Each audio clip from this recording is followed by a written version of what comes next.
gente vai dar em porrada se não respeitar. Fascista!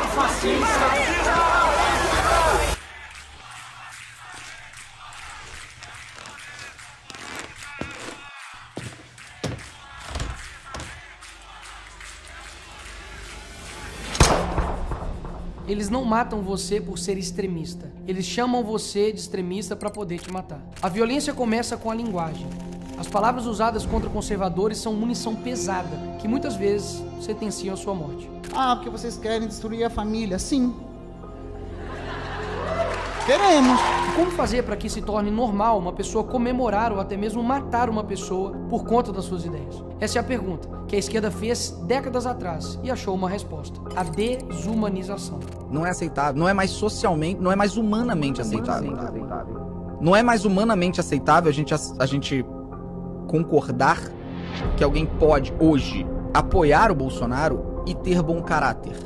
Não tem. Alguém que gosta do Bolsonaro hoje não tem nada a ver com política. Não tem nada a ver, é uma pessoa sem caráter, é uma pessoa sem o mínimo escrúpulo, sem decência, sem humanidade.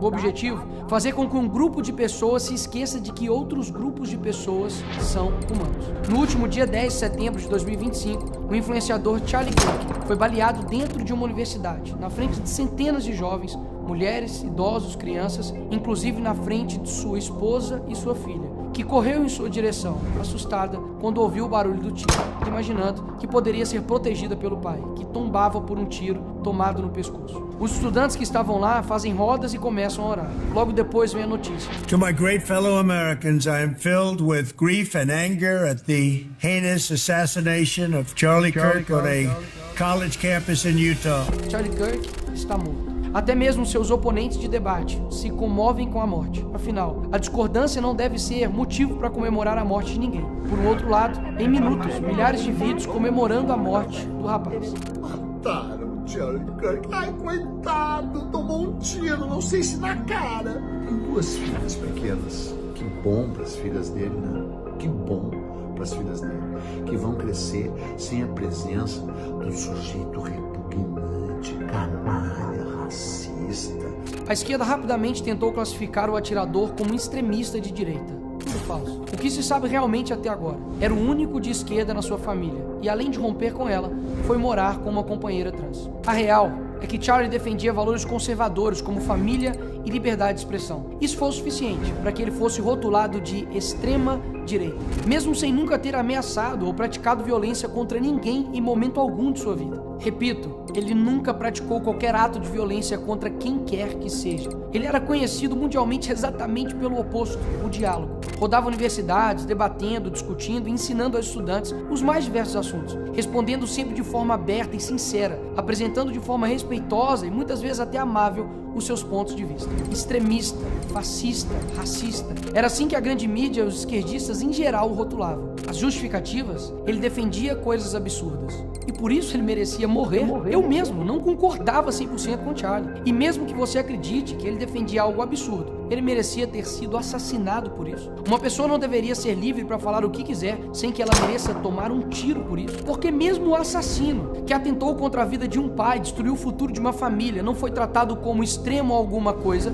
por absolutamente nenhum veículo da mídia tradicional. Porque, inclusive, não foram taxados de extremistas os inúmeros indivíduos que publicamente comemoraram este ato covarde e revoltante. Vou além, porque alguns dos seus amigos e amigas, talvez até você, ache normal que alguém comemore o assassinato de uma pessoa que apenas publicamente defendia as opiniões que talvez você não concorde. A resposta é simples: programação mental. A força concentrada da grande mídia, que fica falando a mesma coisa o tempo todo, junto com o controle ideológico nas escolas e universidades e a atuação coordenada dos partidos, cria um ambiente cultural perfeito para eles. Uma verdadeira fábrica de doutrina.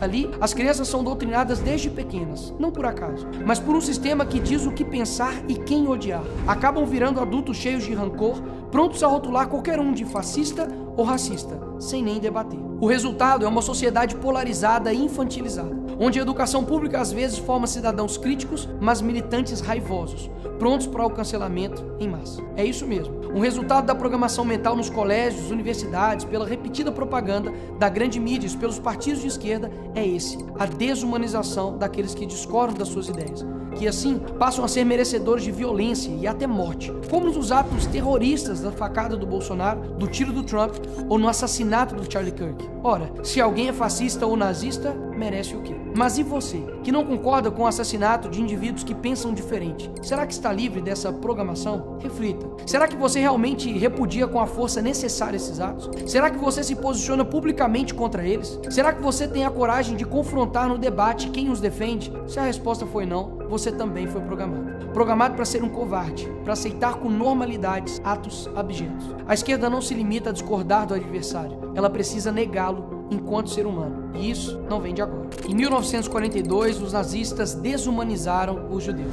Transformaram um grupo inteiro em ameaça ou verme. E aí, medidas extremas passam a parecer necessárias e até desejáveis para salvar o país ou a democracia desses monstros. Essa mensagem, repetidas vezes, com imagens, tendo o monopólio dos meios de comunicação, aumentou. E muito a eficácia dessa estratégia. Jornais publicavam capas com caricaturas e manchetes, normalizando o ódio e reduzindo os judeus a estereótipos. Usaram filmes e cartazes, os mostrando como ladrões, animais e os culpando por todos os problemas existentes. Mas essa ideia não veio dos nazistas. Em 1917, os comunistas, na Revolução Russa, idealizaram a propaganda em massa para consolidar o apoio e identificar os inimigos de classe. Ao longo dos anos, campanhas intensas que representavam os brancos, proprietários e inimigos da Revolução, como traidores, parasitas ou bandidos. Manipulavam fotografias. Sim, apagavam-se pessoas de fotos oficiais, como se elas nunca tivessem existido. Mas na verdade tinham sido assassinadas. Toda a estratégia pode ser resumida em animalização,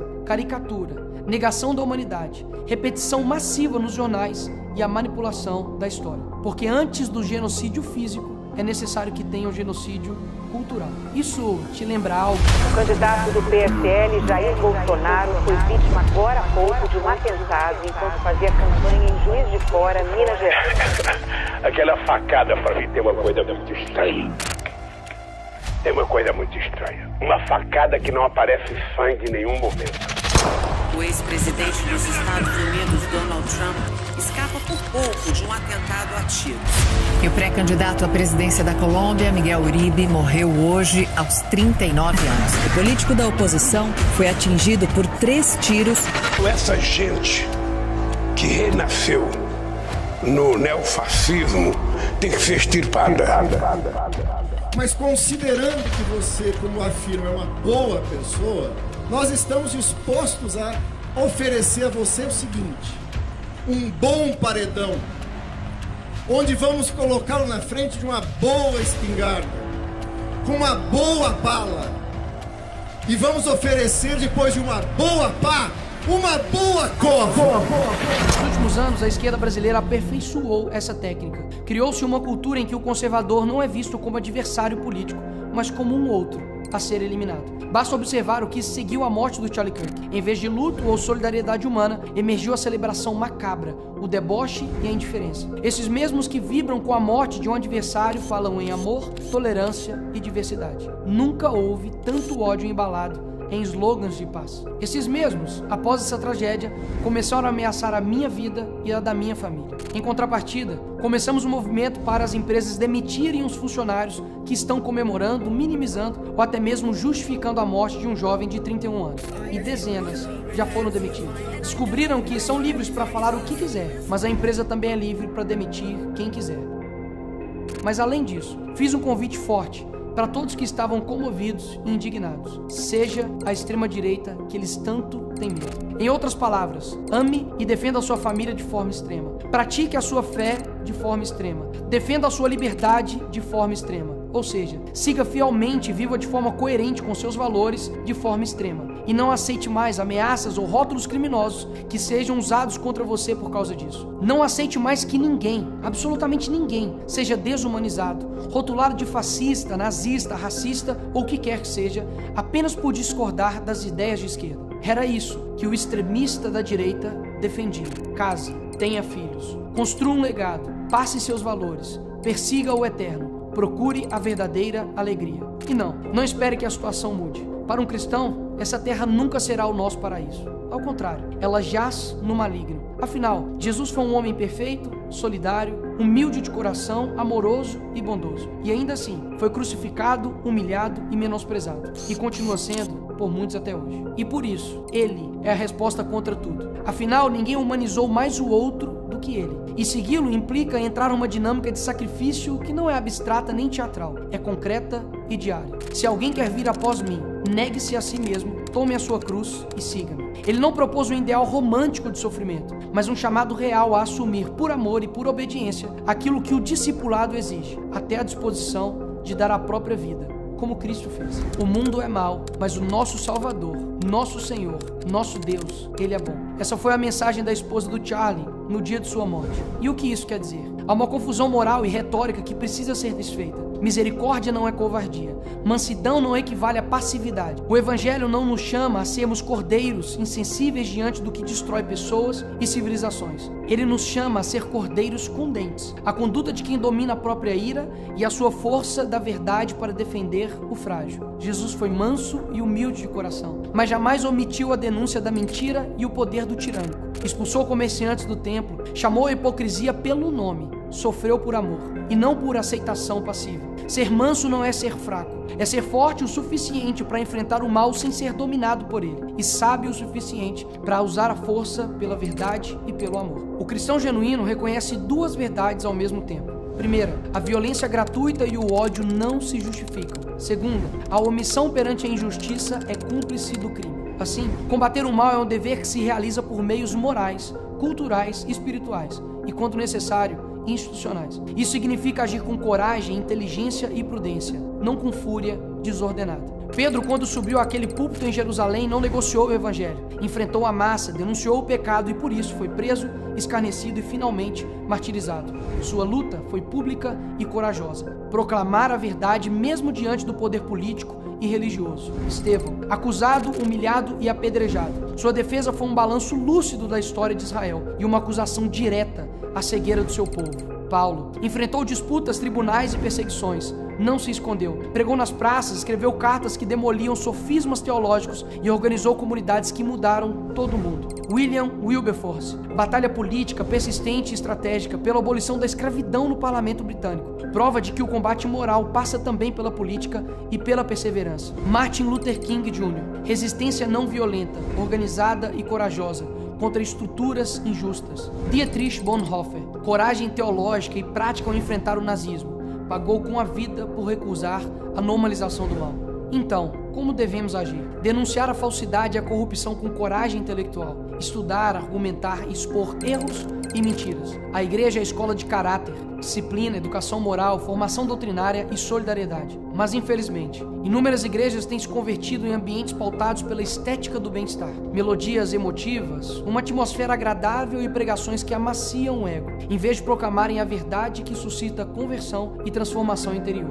Precisamos abandonar essas práticas e construir comunidades sólidas. O campo político e jurídico não é terreno proibido, é lugar de batalha. Participar, influir em leis, defender os indefesos, tudo isso é serviço cristão. Produzir cultura, livros, debates, arte e educação para moldar gerações. Quem define a linguagem e a imaginação controla, em larga medida, o futuro. Eles tentaram calar uma voz, acreditando que iriam nos amedrontar.